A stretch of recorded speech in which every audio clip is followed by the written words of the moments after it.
Okay mga kaibigan, so welcome to the short video.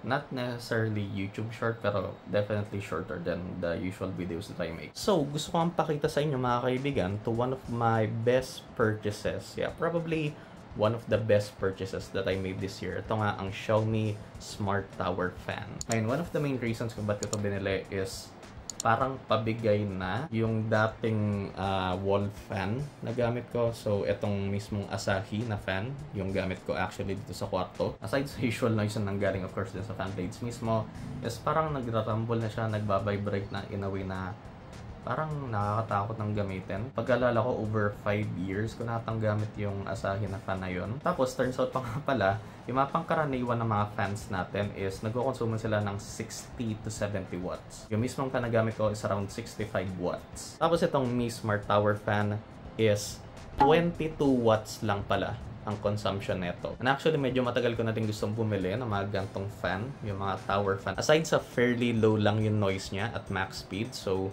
may 1, 2, 3, 4 speeds yan. Currently, nasa 4 speed siya. So aside dun sa few reasons kung ba't ko binili to, ang main reason talaga kung ba't ko binili is smart fan siya. Ibig sabihin, pwede kong i-schedule kung kailan siya mamamatay and kailan siya bubukas. Well, yeah, usually sa mga fans, yung mga more expensive fans, may mga timer sila ganon.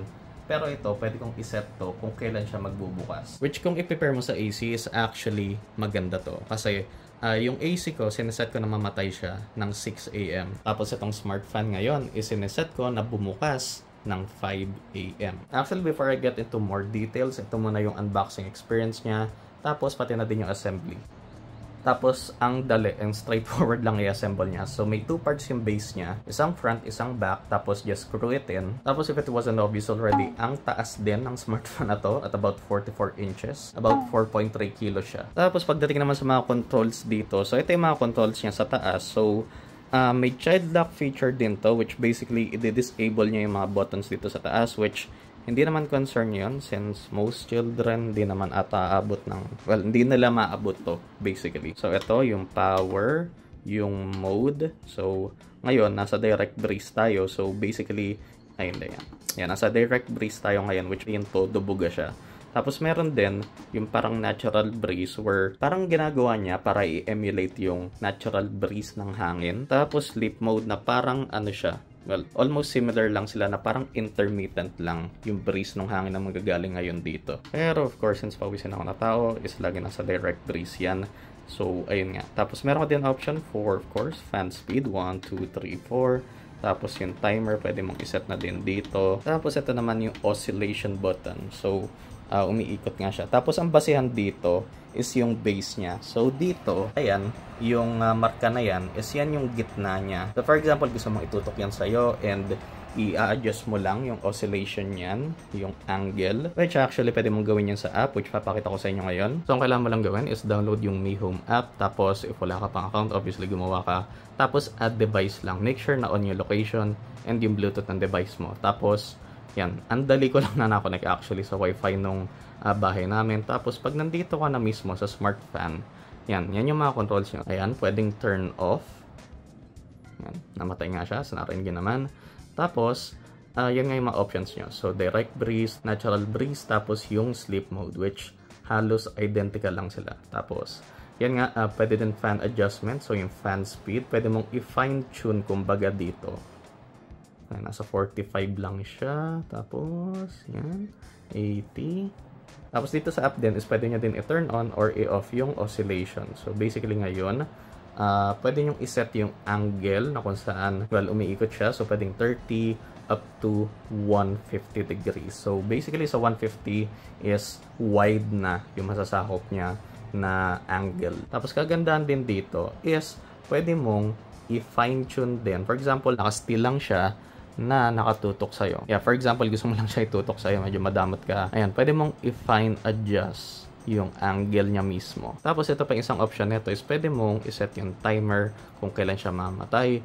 Yung indicator, basically i-off niya lang yung LEDs dun sa taas nung mga buttons. So by default actually, kapag first time gagamitin to, is naka-on yung sounds niya, which medyo nakakairita. So bawat pindot mo, for example dito settings, ganon, yun, adjust mo, is, yeah, may beeping sound siya na gagawin. So turn off mo lang yun, pwede yun. Of course yung child lock nga, para ma-disable yung mga buttons sa taas niya. So basically, yun nga yung mga pwede mong gawin dito sa Mi Home app. Tapos pwede mo din naman gamitin pang control ang Google Assistant. Pero dito, sobrang limited lang ng mga functions mo. So dito, ayan, pwede lang on and off.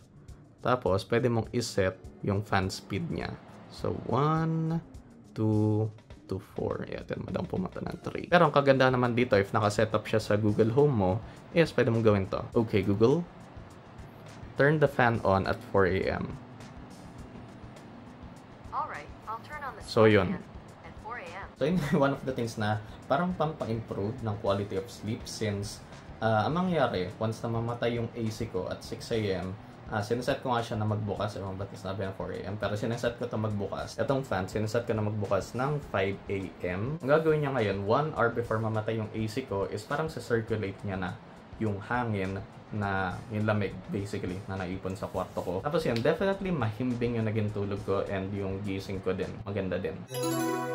And just lang po may magsabi din dyan na bumili lang siguro ako ng cheap na standing fan, i-on ko na lang tapos dito ko na lang i-on off or i-set na magto-turn on or off siya itong smart plug. Going back nga to what I said earlier mga kaibigan is 22 watts nga lang ang consumption nito. Kumpara again sa mga standing fan, mga wall fan, basta yung mga pangkaraniwan fan natin na ayan, from 60 to 70 watts ang konsumo nila. So, ayun. Tapos siguro ang nagbabagang tanong na gusto nyong sagutin ko, how well does this cool my room? Ngayon, pagdating kasi doon, depende talaga yun sa bugga ng hangin or weather sa inyo, basically.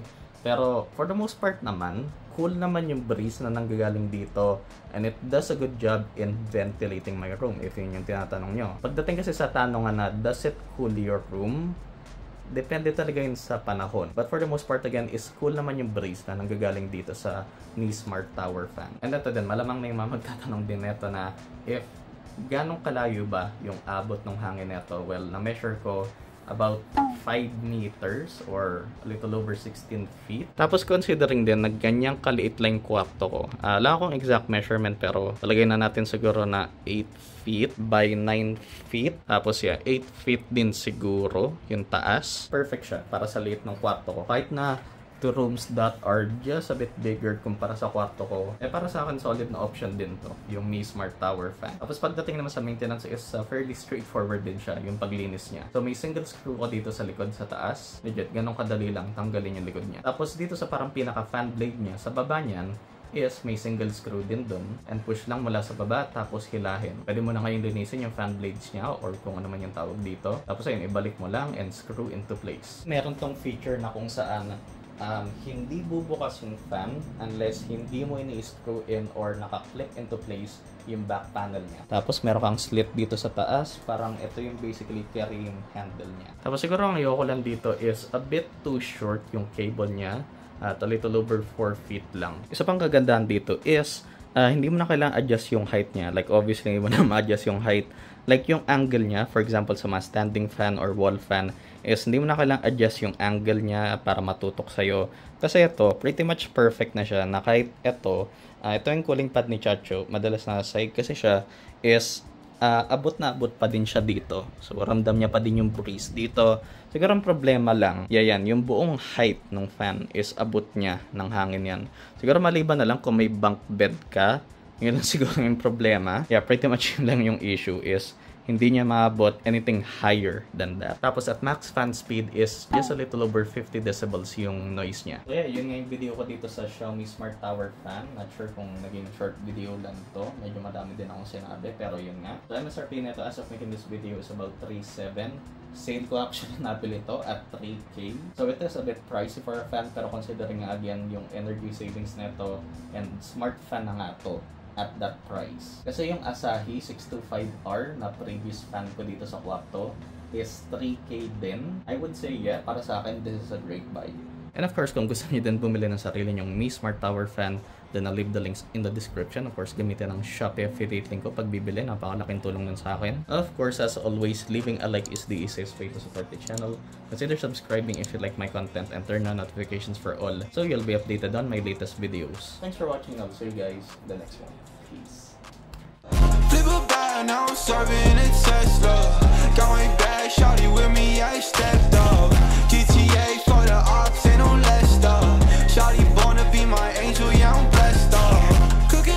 in the stool, gotta check the